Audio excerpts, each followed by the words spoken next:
आत्मनिर्भर, सशक्त और समृद्ध भारत की आधारशिला है। और इसके लिए कांग्रेस अपने कितने ही कपड़े फाड़ ले, हम निरंतर काम करते रहेंगे। साथियों,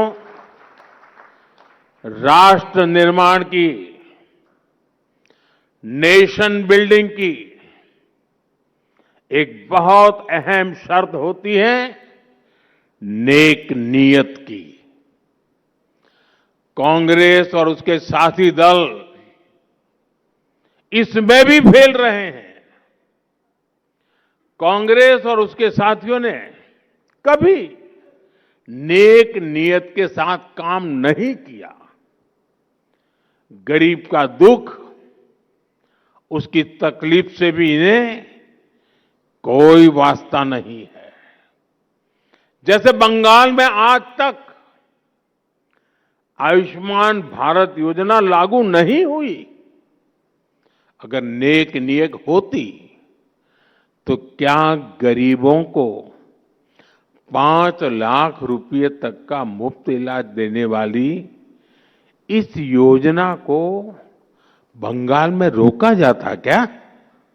नहीं। आप भी जानते हैं कि देश में पीएम आवास योजना के तहत गरीबों के लिए पक्के घर बनवाए जा रहे हैं। नेटवर्क 18 के दर्शकों को मैं एक और आंकड़ा देता हूं।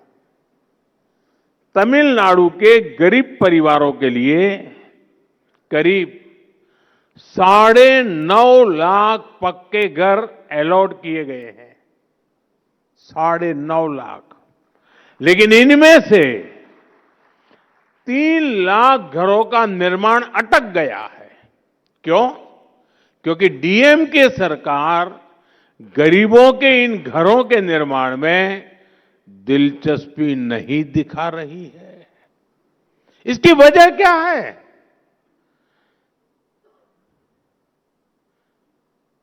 इसकी वजह है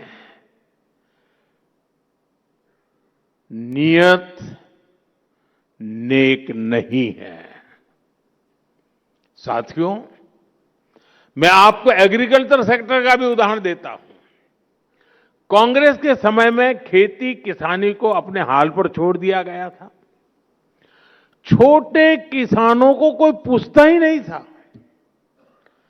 फसल बीमा का हाल बेहाल था।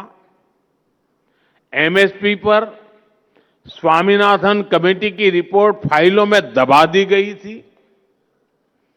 कांग्रेस बजट में घोषणाएं जरूर करती थी, लेकिन जमीन पर कुछ नहीं होता था, क्योंकि उसकी नीयत ही नहीं थी।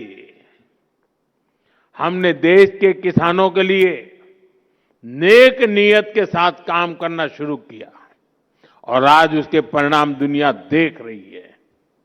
आज भारत दुनिया के बड़े एग्रीकल्चर एक्सपोर्टर में से एक बन रहा है। हमने हर स्तर पर किसानों के लिए एक सुरक्षा कवच बनाया है। पीएम किसान सम्मान निधि के माध्यम से किसानों के खाते में 4 लाख करोड़ रुपए से अधिक जमा किए गए हैं। हमने लागत का 1.5 गुना एमएसपी तय किया और रिकॉर्ड खरीद भी की है। मैं आपको सिर्फ दाल का ही आंकड़ा देता हूं। यूपीए सरकार ने 10 साल में सिर्फ 6 लाख मैट्रिक टन दाल किसानों से एमएसपी पर खरीदी। 6 लाख मैट्रिक टन। और हमारी सरकार अभी तक करीब 170 लाख मैट्रिक टन यानी लगभग 30 गुना अधिक दाल एमएसपी पर खरीद कर चुकी है। अब आप तय करिए कौन किसानों के लिए काम करता है। साथियों, यूपीए सरकार किसान क्रेडिट कार्ड के जरिए भी किसानों को मदद देने में कंजूसी करती थी।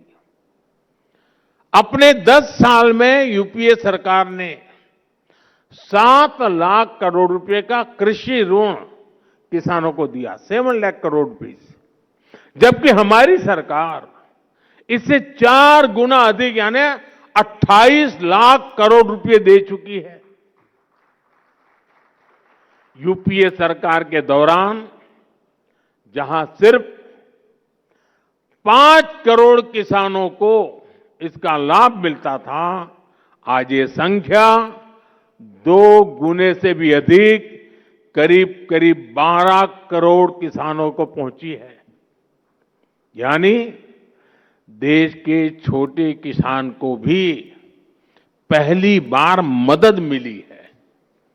हमारी सरकार ने पीएम फसल बीमा योजना का सुरक्षा कवच भी किसानों को दिया। इसके तहत करीब 2 लाख करोड़ रुपए किसानों को संकट के समय मिल चुके हैं। हम नेक नियत से काम कर रहे हैं, इसलिए भारत के किसानों का आत्मविश्वास बढ़ रहा है, उनकी प्रोडक्टिविटी बढ़ रही है और आय में भी वृद्धि हो रही है। साथियों, 21वीं सदी का 1/4 हिस्सा बीत चुका है।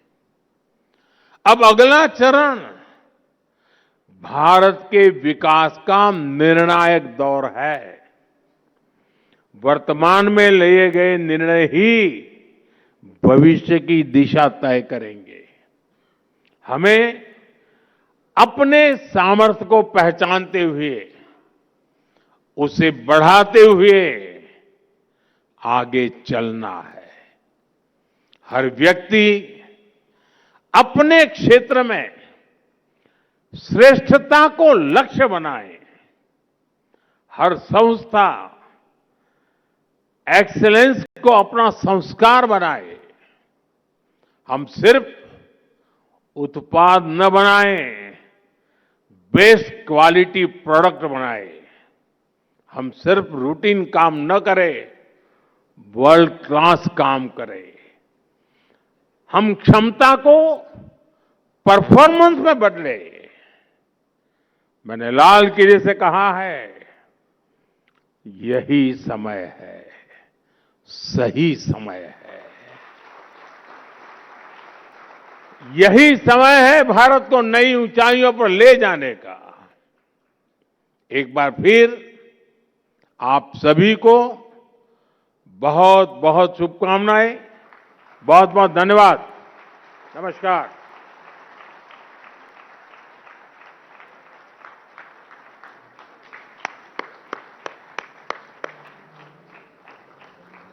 तुम्ही विद्या तुम्ही धर्म, तुम्ही हृदय तुम्ही मर्म, सुजलाम सुफलाम मातरम।